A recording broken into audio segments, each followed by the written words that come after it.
Welcome back, everyone. Today I was having a debate online with a woman from Australia. Obviously, she was an anti-gun activist who went along with this communist plan to disarm the population of the planet, really. But the UN went in and disarmed Australia, and she's perfectly fine with that. She can't see any reason why people should own guns. She can't understand that in the United States of America, our constitutional right to bear arms was not about hunting, and it was not about protecting your home from criminals. It was about protecting yourself from a totalitarian tyranny. That's what it was. That's what it's there for, and that's the only reason why it's there. Okay, but I'm in a debate with her about global warming as well. She's absolutely convinced that global warming is real. There is a climate change going on the planet, but it's because of the sun. It has nothing to do with the people on the planet. We've had climate changes just like this in history before we were even using fossil fuels, before there was billions of people on the planet. So this is a natural thing, and these people are just really, they're pulling on your heartstrings is what they're doing. And they're telling you that, you know, poor innocent people in third world countries are dying because of the fossil fuel use, and it's all under the guise of taking control of the natural resources on this planet to have more power over the people, to create one totalitarian tyranny that controls everyone. And that's just so unbelievable. People can't believe that they would do this. Have people forgotten that human beings are fundamentally corrupted by power? And that's what's happening here. If you think these people are big-hearted and they're doing this because they care about people, you're wrong. They're doing this for control over you, for more power for themselves, and that's it. And their intellectual community. So they can control every aspect of every human being on this planet. And that's the bottom line. Okay, and they're using global warming or climate change, whatever they're calling it, whatever fits their agenda today. That's what they're using to get people to believe this, to go along with this communist revolution, is what it is. Let me read a little bit from Saul Alinsky's Rules for Radicals. Everything in this book is basically a pragmatic primer for realistic radicals. It's a way. It teaches them how to organize the masses behind your agenda to push and help you fight for your agenda. The progressive movement, which is really the communist movement. They've just changed the name. This is a little bit from Saul Alinsky's Rules for Radicals. He's talking about back in the 60s when people were fighting against the system. People were fighting against protesting against the Vietnam War and the military institution or something along those lines. But anyway, it hurt me to see the American army with drawn bayonets advancing on American boys and girls.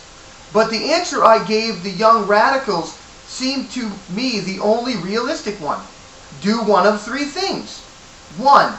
Go find a wailing wall and feel sorry for yourself. 2. Go psycho and start bombing. But this will only swing people to the right.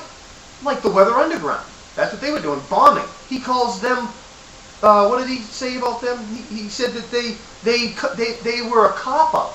The Weather Underground was a cop-out, and they committed suicide by doing the things that they did, which was fight against the system out in the open, screaming and yelling, that's wrong, that's wrong. Saul Alinsky does not recommend that path. He believes that that's suicide. He believes you're shining a light on yourself, and you shouldn't do that. You should work inside the system. You should deceive, you should lie, you should cheat. That's what he's telling you. Don't go into a Jewish Orthodox community trying to organize eating a ham sandwich, because you'll be left out. You'll be pushed out. No one will take you seriously. You can't run for president of the United States and tell people that you're a communist, an anti-capitalist. You can't. Do you understand the tactics that he's using here, and he is teaching Barack Obama and the progressive movements is lie, lie, lie, lie, lie. And if that doesn't work, lie some more. That's what it's all about, deceiving people. These are the tactics of Saul Alinsky, the communist agitator in Chicago. Communist agitator. I mean, come on. This is in the head of Barack Obama. Remember, once you organize people around something is commonly agreed upon as pollution, then an organized people is on the move. From there, it's a short, natural step to political pollution, to Pentagon pollution. Do you understand? Do you see how they do this? Get everybody wrapped up. Because who doesn't want to save the planet? We all live here.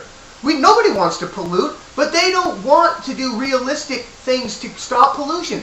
They simply want to create a reformation for a communist change. And that's all it is. They're going to point all the problems in the world. When there are solutions, but they're not interested in the free market solutions or the common sense solutions, because those solutions don't give them power in the end. And their means justify the end. Any means justify their end. It's right in here. There's a whole paragraph. I mean, there's a whole chapter on means to an end. Justifying means to an end. There's a whole damn chapter in this book about that, where he tells them, don't worry about if this seems wrong or if it feels immoral. It's not about what you're doing. It's what it gets you in the end. It's not about how you get there. Just get there. Lie, cheat, steal. And that's what they're doing. These intellectuals have completely altered all of the facts about global warming. And they're hiding it. They're deleting emails. Hey, no big deal, right? These are scientists. They've got no stake in the game. Wake up, people.